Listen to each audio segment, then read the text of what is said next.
Please pray with me. Creator God, we know that you are a shepherd who guides our path towards radical love and hospitality.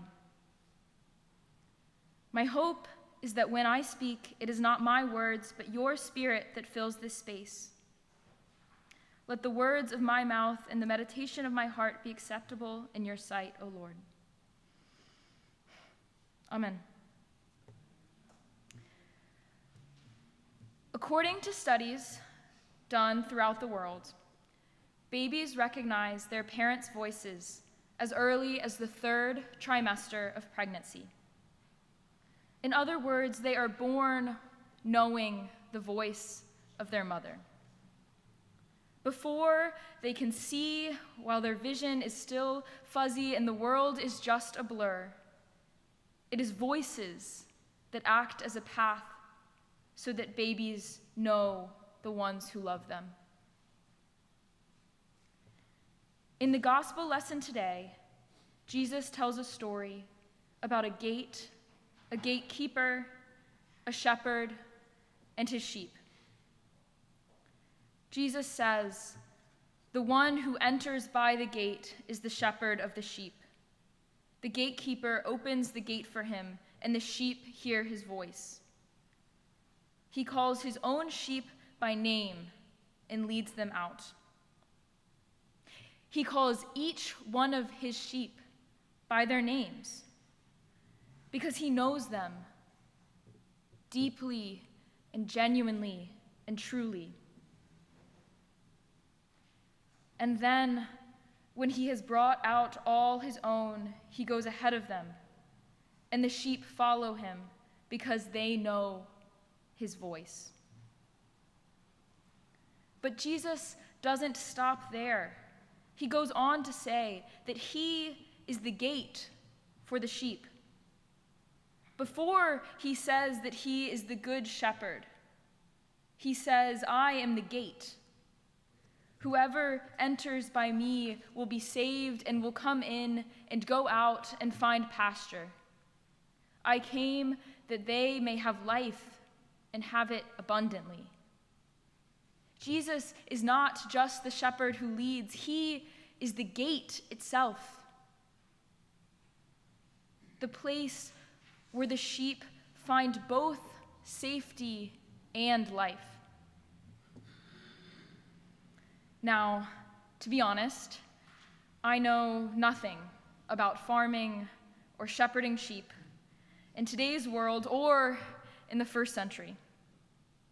I did not know what it meant for the Lord to be my shepherd, or in the case of the gospel lesson, for Jesus to be the gate.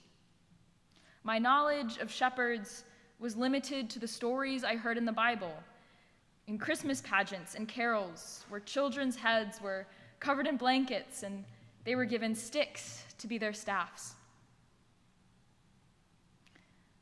So I did a little bit of research, and I learned that in the first century, sheep were kept in stone enclosures, often with just one opening. At night, the shepherds would often lie across the opening in order to protect their flock and their sheep. In this way, shepherds would become the gates. Instead of a literal gate that latches and unlatches, the shepherd would become a place of encounter, literally putting their bodies in between the sheep and the danger that might come their way. The gate is not made of wood or stone, but a human body. In that way, when Jesus was talking about being a gate, he was not talking about locked doors and unmovable spaces. He's talking about presence. It means that he doesn't just show us the way to safety, he becomes the place where safety happens. And that safety is not one that comes from shutting people out, but by letting people in. And this is present in our own lives. Allow me to tell a quick story. When I was an undergrad, I had the privilege of working at Ellis Early Learning, an early education nonprofit whose motto was, "Where all children thrive." Their population was incredibly diverse, and we were fortunate enough to create a unique space where the wealthiest children of Boston played alongside children who went back to shelters to sleep at night. During my time there, I got the pleasure of getting to know two little boys in the 3-year-old class, Penn and Joseph. Penn lived in one of the beautiful multi-million-dollar houses in the south end of Boston, right next to the school. He walked every day in name-brand clothes and a packed lunch, always with a little note from his mom in it. Joseph was one of the children in the class who was in the foster care system and was actively being bounced from family to family. He was dropped off at school by his caseworker and ate the school's free lunch that was provided for him. And these two 3-year-old boys were best friends. They played together every day at recess, running and laughing together. I could hear them, even from inside the building, calling each other's names when they could not find each other. When one boy fell, the other was right there, asking if he was okay. And then, one day, I noticed that Joseph was getting little notes put on his school lunch that said, "Have a great day." So I watched. As Penn took 2 notes out of his lunch, each written with love by Penn's mother, and snuck one on Joseph's plate when he wasn't looking, so that they could both have notes and share that together. This little boy had noticed his friend didn't have the same community that he did and intentionally sought to create that community. In that moment, Penn became a gate, creating a space of safety and welcome for his friend. I think that this kind of presence, the kind that opens gates instead of shutting people out, the kind that is on full display in a 3-year-old classroom, I think that this is what Jesus was talking about.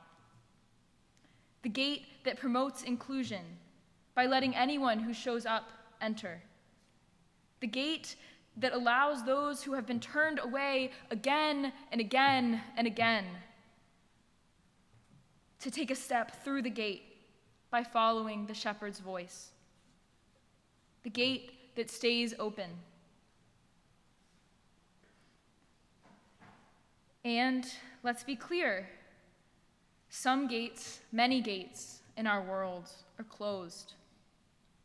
Many are spaces reserved for an in-group. That means that if we're in the gate, that everyone else is out.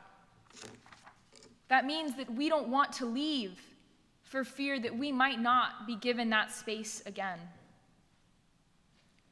And to be completely honest, there is comfort in those gates. They are safe and they are predictable.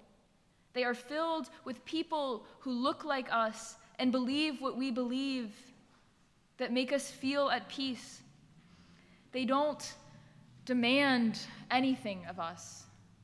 They don't call us to risk anything.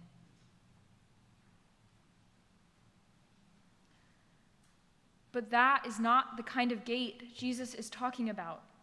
It is not the kind of gate where we shut church doors and claim ourselves as righteous and everyone else is unrighteous. It is not the kind of gate where we lock the doors to protect ourselves from everything unfamiliar and uncomfortable. Instead, it is the gate that leads to abundant life. And that abundant life is not about having more things, not about comfort or even about certainty.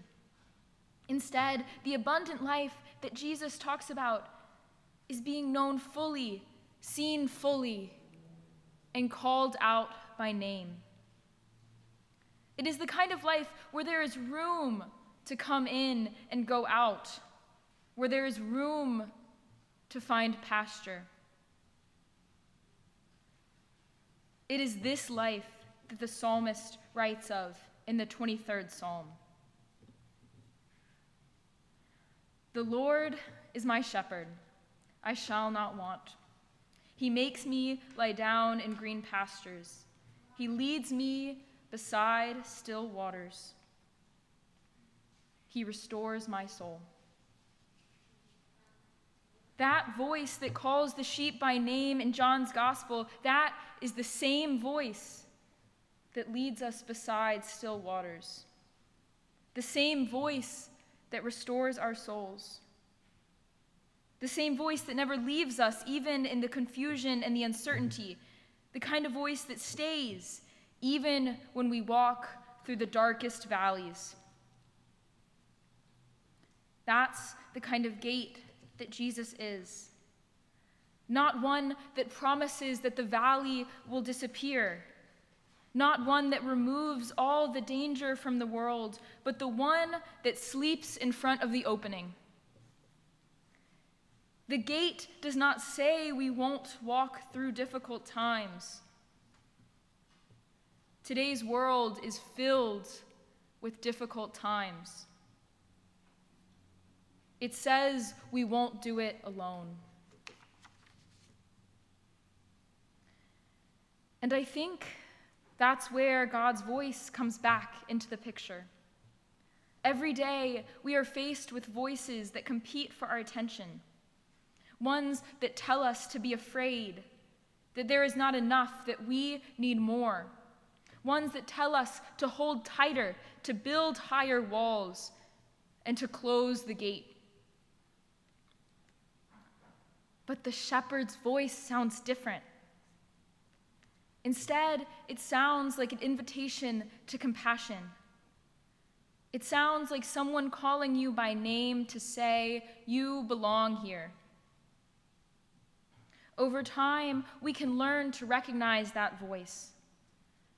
Just like a child learns to recognize the voice of their parent. And like a child, we follow what that voice leads us towards connection, towards opening us up. And that raises a question. If Jesus is this wonderful, perfect gate that stays open, how are we supposed to do the same? What does it look like to be a place where people can both come in and go out to find pasture? I haven't figured that out exactly. But I think it's not just about recognizing the voice. We also have to echo it. We must become that welcome so that more people can hear it and recognize it and follow it. And that doesn't have to be a big thing. It's often as small as finding time to listen. Noticing when someone might not have a seat at the table and making room. Writing a note so that someone else has a symbol of love in their lunch. And when we leave the gate open, it means that new life can come in. Unexpected life, abundant life. Because the sheep don't follow because they're forced to go through the gate. They are not dragged or pushed through. They follow because they hear their names being called. Just like how we hear God's voice, our shepherd's voice, reminding us that even now, in this world, we don't walk alone. So, as you go about your week, I'd like to ask you to listen. Listen to the voice that is steadily, patiently calling us by our names. And don't just stop at listening. Join in the song that calls us to keep the gate open, so that anyone who is searching or tired or needs support may find an open gate and hear their name being called. Amen. Please rise as you are able for our benediction. As you go today, note the encouragement of the shepherd. The gate is open and with you. In your coming and going, the shepherd leads you. As you go today, go, have life, and have it abundantly.